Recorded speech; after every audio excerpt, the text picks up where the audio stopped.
Okay. You ready? 4, 3, 2, 1. Let's go! I love country because it's real. It's just my lifestyle. It's who I am. That's what country is. It's about family. It's about America. It's Britt's Morning Brew Crew. Weekdays from 5 to 10 a.m. Let me show you how a country girl gets it done, y'all. On 93.9 The Country Moose.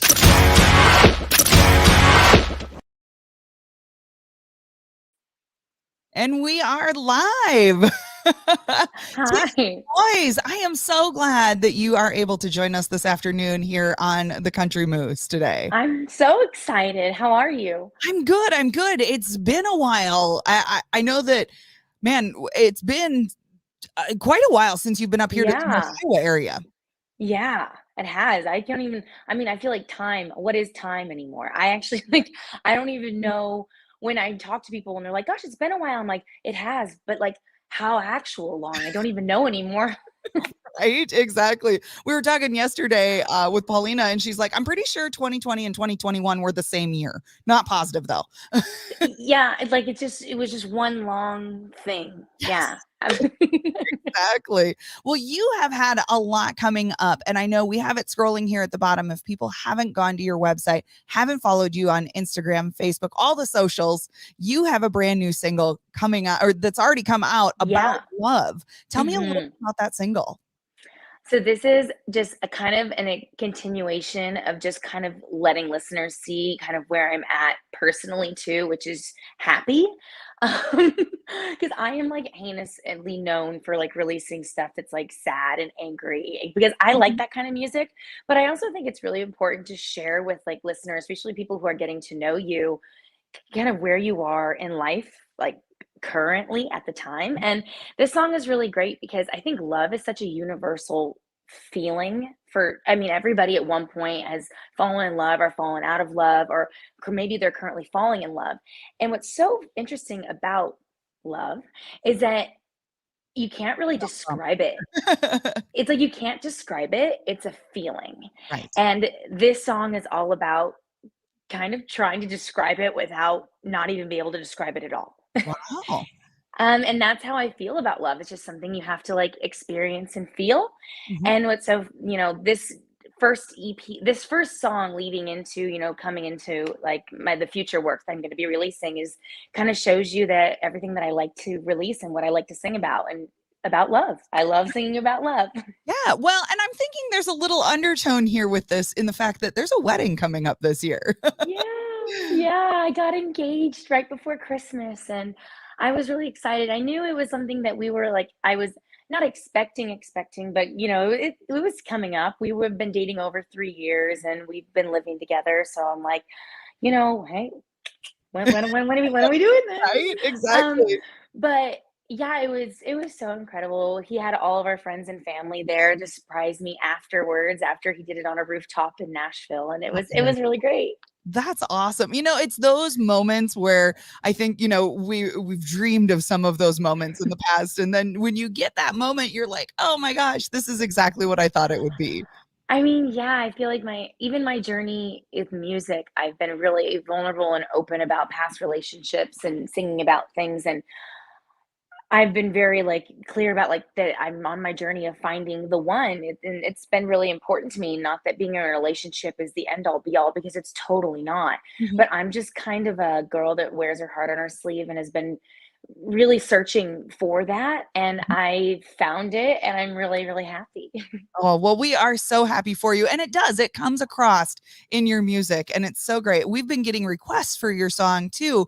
And so oh yes. And so it's been really cool to be able to carry this on our station and be able to have you, come here and hang out with us for a little bit on the Country Moose. Thank you so much for supporting the single too. I know as like an independent female, it's like, it's tricky sometimes, especially with like radio and things like that. And I've been really, really lucky to have stations like you and you guys to support me because obviously I talk about it all the time, like as an independent, it still takes a village. Like we're on our own, but you have to have the support behind people or you're kind of lost.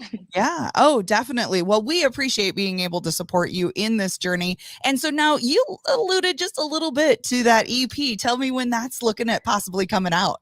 Yeah, we have a release date. It's this month. It's March 18th. Okay. And I'm really excited about it. It's 6 songs. And I think it really does. I really took my time from the last EP till now to release kind of another body of work. I've released singles, Hmm. but I really think it was important, because of COVID and the 2020, 2021 thing, that whole kind of like block of time that you're just like, but for me, I really took the time to grow as an artist and to really wanting to show the listeners where I started when I moved to Nashville and releasing that first project to kind of where I've been going and now where I am, and really show the progression in the music, the maturity in song choices, and all of that, kind of really to show where I'm going. And I thought it was very important to release a body of work instead of just another single after a single, even though I know that works and it's great. But I think it's very important for listeners to hear like a chunk of work to Hmm. really kind of grasp,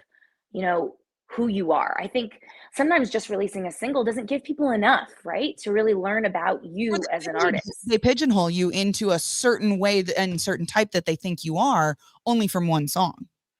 Absolutely. And I really have worked so hard on, developing a sound and creating, I think, a lane for myself here that I want to make sure I release enough and a chunk of something for someone to really be able to sit down and listen to it from start to finish and go, yeah, I get it.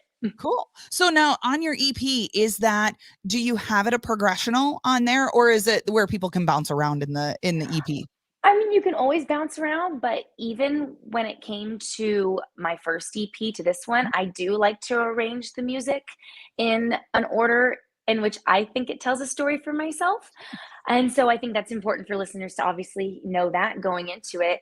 However, I do know the last track on the EP is a cover, and it's one that I released just as of recently, and it's probably wouldn't be this way from Leanne Rhymes. So that does not progressionally tell you a story. That's why I placed it last. Yes.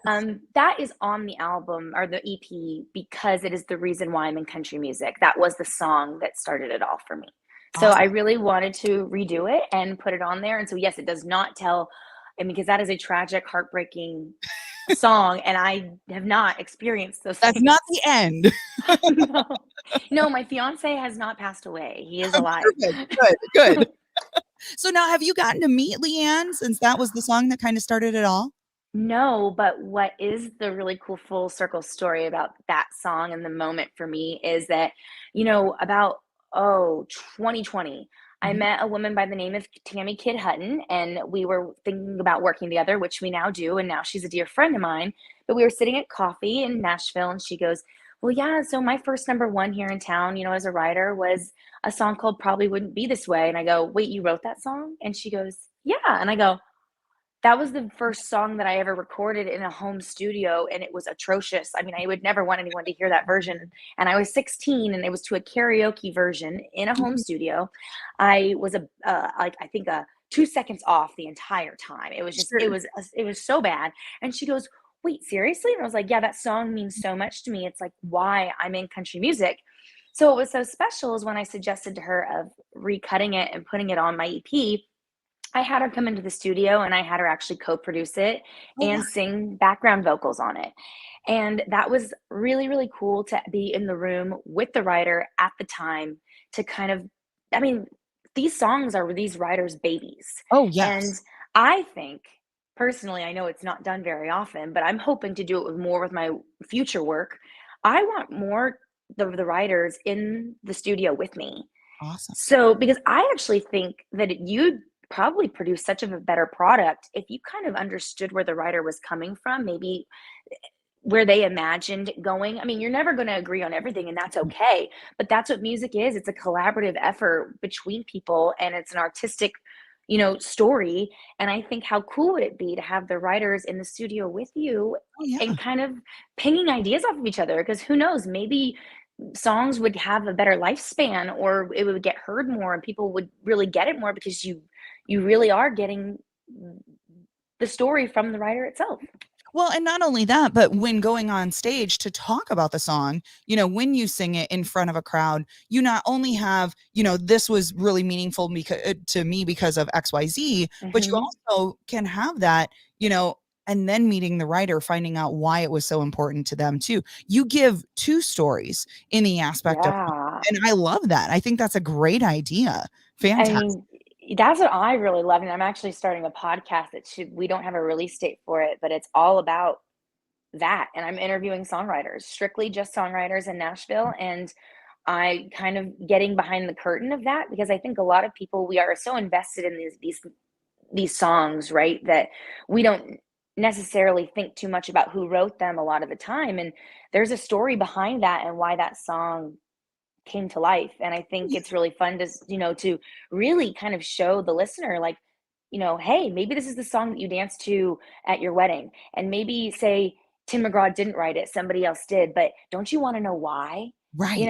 I think that's so fascinating. I hope I'm not the only one that's fascinated by this, because I'm going to be releasing a podcast about it all. You're not the only one that's fascinated by that. I am super intrigued. And I just put it down in our little ticker here that the podcast is coming soon. So I think that's going to be great. And I think that there's so many songwriters in Nashville that don't get the recognition that they have. No. And a lot of them like being songwriters. I mean, they like being just on Broadway, doing the writers' rounds, being able to tell their stories, which I think is amazing in itself. But how cool is it that you were able to go in that studio and, even maybe with some of these, man, write a song, and I know there.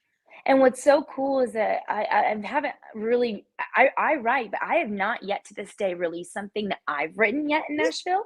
Okay. And so this was my way of really getting to know the songwriting community, because it means so much to me and I respect it so much that I was like, I found myself, because I'm not in rights a lot of the time, not doing that kind of stuff. I'm kind of meeting more of like the business side of things, or other artists. And I'm like, I'm missing a huge part of this, which is like the reason why Nashville is Nashville, and it's the songwriter community. So I was like, what better way but to create a platform for them to tell their stories? Because a lot of songwriters don't want to be in my seat and be in the artist's seat. And I respect that as well. And so it's like, well, how are we going to get them seen, them heard, if they don't have a platform to do it? So correct. This is awesome. I am so excited for you, Tiffany, not only for the song, for the EP that's coming out, for the wedding that's coming up, and of course this podcast. Awesome. Also, I just think it's awesome, and I can't wait to see more of what you have going on and how we can help you along in this journey. Definitely keep in touch with me, man. I would love to hear some of this stuff, because we love the songwriters up here too, and it's very cool that you're giving them a platform to highlight, and not only that, but singing some of their songs, which is awesome. Thank you so much. I'm so excited for everything to come. It's going to be a great year. That's awesome. Well, we will talk to you soon, Tiffany. Thank you again for joining us here on the Country Moose. Thank you so much. Wake up, y'all. You know where to find me in the morning with Britt's Morning Brew Crew. I can't believe this thing went viral. That's what we do. That's what we love. Love it.